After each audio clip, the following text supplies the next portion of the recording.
দর্শক আসসালামু আলাইকুম, ব্যতিক্রম এগ্রো থেকে স্বাগতম। আজকে এসেছি একটা শসার জমিতে। এখানে আমি যতটুকু জানতে পেরেছি যে এখানে এই শসাগুলো হচ্ছে এগ্রোয়ানের তুষারা, শীতকালীন যে শসাটা, মানে এই শসাটা এগ্রোয়ানের তুষারা, এগ্রোয়ান যে কোম্পানিটা আছে সেই এগ্রোয়ান তুষারা যে বীজটা, ওই বীজটা এখানে এটা সত্যপজল ভাইয়ের জমি ধামরাইতে। এখানে আমি যতটুকু লক্ষ্য করছি যে এখানে মানে ফলনটা মানে খুবই ভালো ফলন দেখতে পাচ্ছেন যে কত বড় হয়েছে। এরকমভাবে মানে প্রায় জমিতেই কিন্তু সুন্দর ফলন। আজকে আমরা সারপ্রাইজ যে এই এগ্রোয়ানের তুষারা, এই এগ্রোয়ান কোম্পানির যে প্রতিনিধি, মানে ঢাকার যে প্রতিনিধি, মানিকগঞ্জের যে প্রতিনিধি আমাদের সম্মানিত ইকবাল ভাই সাথে আছেন। আজকে একটু সেই ইকবাল ভাইয়ের সাথে একটু কথা বলবো এবং এগ্রোয়ানের তুষারা বিষয়ে একটু জানার চেষ্টা করব। আসসালামু আলাইকুম রহমতুল্লাহ। ওয়ালাইকুম আসসালাম। ভালো আছেন আপনি? জি আলহামদুলিল্লাহ ভাই, আপনি ভালো আছেন? জি আলহামদুলিল্লাহ ভালো। আচ্ছা, যদিও আমি দর্শকদেরকে নাম বলেছি, যদি আপনার পরিচয়টা একটু সংক্ষেপে দিয়ে দিতেন। জি, আমি কৃষিবিদ মোহাম্মদ ইকবাল হোসেন। আমি এগ্রোয়ানের সাথে বিজনেস ডেভেলপমেন্ট এক্সিকিউটিভ হিসেবে আছি বর্তমানে মানিকগঞ্জ জেলা এবং ঢাকা জেলার কিছু অংশ যেমন কেরানীগঞ্জ বা হচ্ছে ধামরাই আমি দেখাশোনা করি। সে জায়গায় আর কি আজকে এখানে আমরা দুই ভাই একসাথে হওয়া আর কি। যাক আলহামদুলিল্লাহ। এখন আপনার প্রশ্ন, আপনার কাছে আপনার নিকট প্রশ্ন হলো যে এই যে জমিতে আমি শসা দেখতে পাচ্ছি, যদিও কিন্তু আমি বলেছি এটা আপনাদের কি জাত? এটা আসলে আমাদের একটা বিদেশি ভ্যারাইটি, এটা তুষারা নামের একটা জাত, যেটা রিকজন কোম্পানির তুষারা জাতের শসা। এটা হচ্ছে মোটামুটি মূলত শীতের ভ্যারাইটি। এই শসাটা গরমে যদি আপনি চাষাবাদ করেন তাহলে হয়তো পর্যাপ্ত ফলন আসবে না, কিন্তু গরম পর্যন্ত ফলন আসবে। যখন ফেব্রুয়ারি মার্চেরও কিছু অংশ হয়তো ফলন আসবে, কিন্তু মূলত শীত মৌসুমের জাত আর কি। এটা লাগানোর সময়টা, উপযুক্ত সময়টা সাধারণত, উপযুক্ত সময়টা যদি আমরা বলতে চাই তাহলে চাষাবাদের মানে আমরা সিড সুইংয়ে যদি যাই তাহলে অক্টোবর থেকে আমরা জানুয়ারি পর্যন্ত এটা সিড সুইং করতে পারি। অক্টোবর থেকে জানুয়ারি? জি জি। আচ্ছা, অক্টোবর থেকে জানুয়ারি আর ভিতরে হচ্ছে যদি লাগাই সেক্ষেত্রে, আচ্ছা আগাম ভাবে যদি আগাম দাম পেতে চাই তাহলে হচ্ছে আমরা মূলত অক্টোবরটাতে করতে পারি। কিন্তু আসলে আমাদের দেশে তো আগাম বলতে মানে শসার ক্ষেত্রে যেহেতু আমাদের ফুল সিজনটাই শসা থাকে, আগাম বলতে দেখে সবাই যদি আমাদের বাংলাদেশে একটা জিনিস আছে কি আমরা বলি হুজুগে বাঙালি। যেমন ফুলকপি আপনারা দেখবেন যে এই মুহূর্তে দাম কম বা কিছুদিন আগে দাম আরো কম ছিল, ওই যে আগাম করতে গিয়ে যদি আমরা সবাই একই সাথে করে ফেলি তখন কিন্তু সেটা সে আগাম আর আগাম থাকে না, সিজন হয়ে যায় তখন।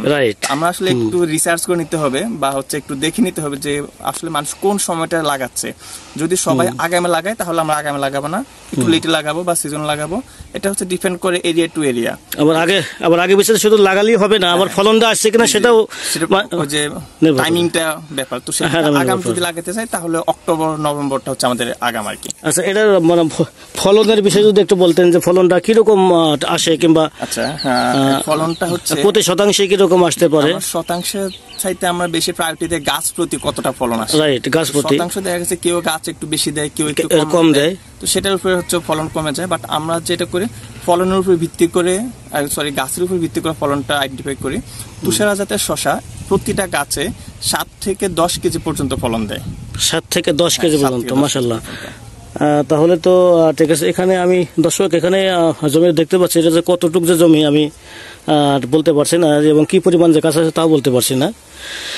আর যাই হোক, অসংখ্য ধন্যবাদ আপনার সাথে পরিচয় হয়ে, এবং আপনি আজকে ক্যামেরার সামনে নিয়ে আসতে পারছি এজন্য ব্যতিক্রম এগ্রো পেজ থেকে আপনাকে সুস্বাগতম।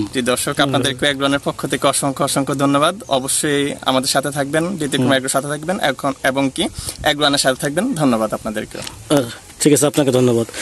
দর্শক, এটা বাস্তবে আপনারা দেখতে পাইলেন যে এখানে, শুনতে পাইলেন যে প্লাস দেখতেও পাইলেন যে তুষারা যে ফলনের এগ্রোয়ানের যে তুষারা যে জাতের বৈশিষ্ট্য এবং সেটা লাগানোর সময় এবং মানে ফলনটা কী পরিমাণ হয় এটা জানতে পারলেন। তো আপনারা চাইলে মানে এই সিজন তো সম্ভব না, এখন তো অলরেডি ফেব্রুয়ারি মাস চলে, সামনের সিজনে যে অবশ্যই আপনারা ট্রাই করতে পারেন।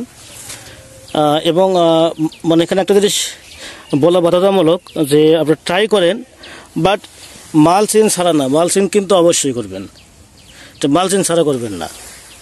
এটা দেখেন এখানে কিন্তু একটা এ প্যাটার্নের মাছা দিয়েছে, সুন্দর এ প্যাটার্নের মাছা দিয়েছে, আর সিঙ্গেল বেড করেছে, এ প্যাটার্নের মাছা দিয়েছে। এখানে কিন্তু ফলনটা ওঠানো প্লাস কীটনাশক ছিটানো এবং পরিচর্যা সবই কিন্তু ইজি ওয়েতে হয়ে যাচ্ছে। সুন্দর ঢুকতে পারছি, দেখতে পাচ্ছি, এবং কি মানে ফলন কিন্তু ভিতরতে যাওয়াও কিন্তু ফলন ওঠানো সম্ভব। তো ভিতরে যাওয়ার কিন্তু প্রয়োজন এরকমভাবে হয় না। তো যারা নতুন উদ্যোক্তা আছেন তারা ট্রাই করতে পারেন, আর যারা কন্টিনিউ করেন তারাও এটাও ট্রাই করতে পারেন যে মালচিং ব্যবহার করে এভাবে সুন্দর ফলন নিয়ে আসা। ঠিক আছে, তাহলে বাংলাদেশে কৃষি নির্ভরতা, বাংলাদেশে খাদ্যর যে ঘাটতিটা এটা থাকবে না, আমরাই উৎপাদন করব, আমরাই খাবো। ঠিক আছে, তখন এতটা আমাদের সংকটপূর্ণ কোনো কিছু থাকবে না। তো আজকে এই পর্যন্তই, ভালো থাকবেন, সুস্থ থাকবেন, আল্লাহ হাফিজ, আসসালামু আলাইকুম রহমতুল্লাহ।